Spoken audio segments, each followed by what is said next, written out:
Hello guys, Shivam here. और आज हम देखेंगे लीनियर सर्च के बारे में।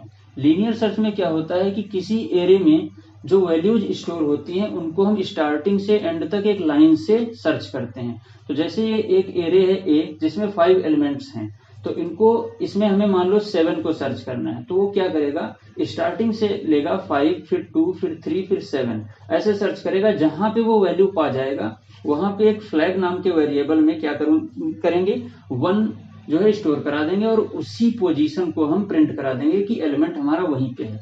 तो इसमें क्या होता है, जो एरे में ये वैल्यूज स्टोर हैं इनकी पोजीशन कुछ इस तरीके से हैं। आई की वैल्यू जो है जैसे 0 पे 5 है, 1 पे 2 है और 2 पे 3 ऐसे ही स्टोर हैं।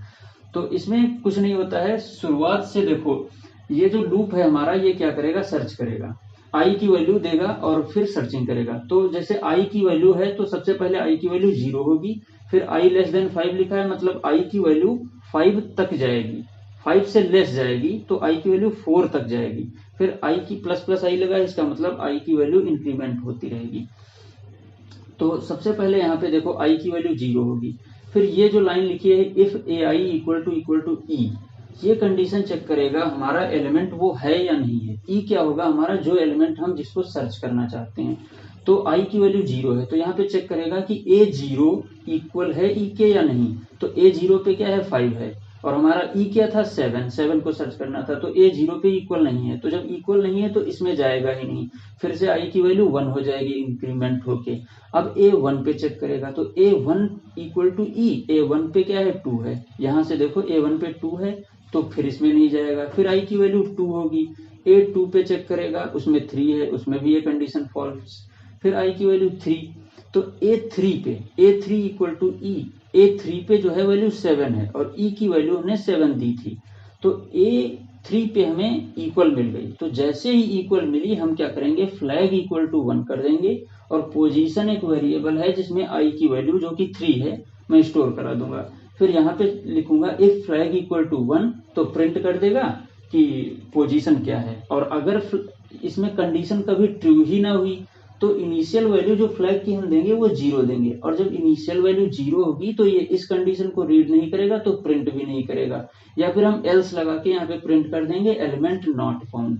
तो इसमें कुछ नहीं, सबसे पहले 5 को चेक करेगा, फिर 2 को चेक करेगा, जो जैसे आई की वैल्यू बढ़ती जाएगी वो अपना चेक करता जाएगा आगे, और जहां पे वो मैच कर जाएगा वही वैल्यू पोजीशन में हम डाल देंगे। और फ्लैग इक्वल टू 1 ये कंडीशन है क्योंकि प्रिंट कराने के लिए। तो इसको एक बार हम VS कोड में रन करके देखते हैं। प्रोग्राम को हम C में करेंगे, ये एक लीनियर सर्च डॉट सी का मैंने बना लिया और इसकी कॉम्प्लेक्सिटी के भी बारे में बात करेंगे हम। तो सबसे पहले हम प्रोग्राम करते हैं हैज इंक्लूड stdio.h और फिर वाइड मेन हम इसलिए ले रहे हैं क्योंकि हमें कुछ भी रिटर्न नहीं कराना है। और हम यहाँ पे एक वेरिएबल डिक्लेयर करेंगे एरे का a, जिसमें हम 5 एलिमेंट्स स्टोर कराएंगे। और एक वेरिएबल i ले रहे हैं जो कि लूप के लिए, और एक वेरिएबल n ले रहे हैं जो कि जैसे हम एरे में एलिमेंट स्टोर कराएंगे तो कितने भी स्टोर करा सकते हैं, यूजर की मर्जी होगी, उसके लिए हम n ले लिए।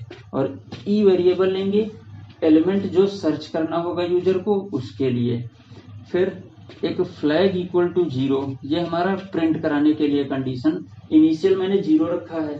और फिर एक पोजीशन मैंने वेरिएबल ले लिया जिसमें हम पोजीशन की वैल्यू को भर देंगे।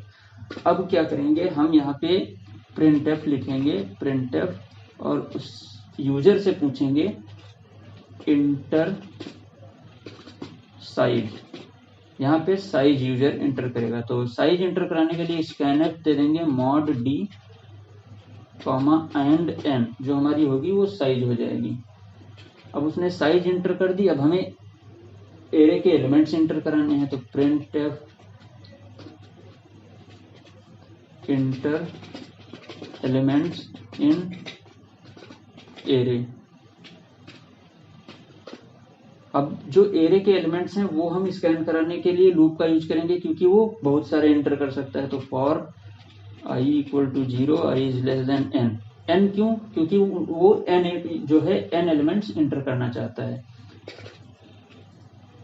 और फिर उसके बाद scanf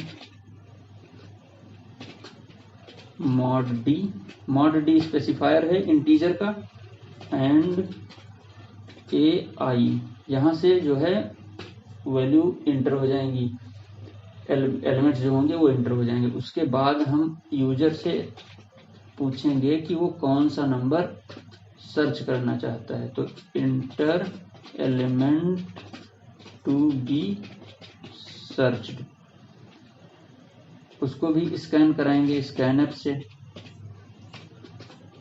mod d and e, जो भी एलिमेंट वो सर्च करने के लिए एंटर करेगा वो यहाँ पे आ जाएगा।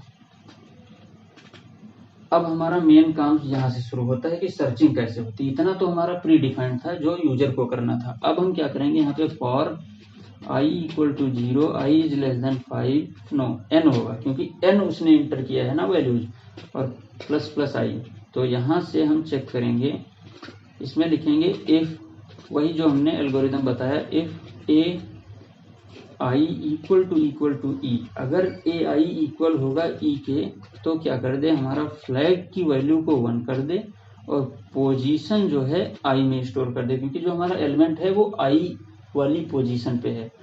अब कुछ नहीं, ये हमारा प्रोग्राम हो गया, सिंपल सा इतना सा एल्गोरिदम था, इसमें ही जो करना था वो करना, यही इतना लीनियर सर्च का एल्गोरिदम है, इसके अलावा कुछ नहीं है, बस इतना सा याद करना है, इतना सा ही समझना है।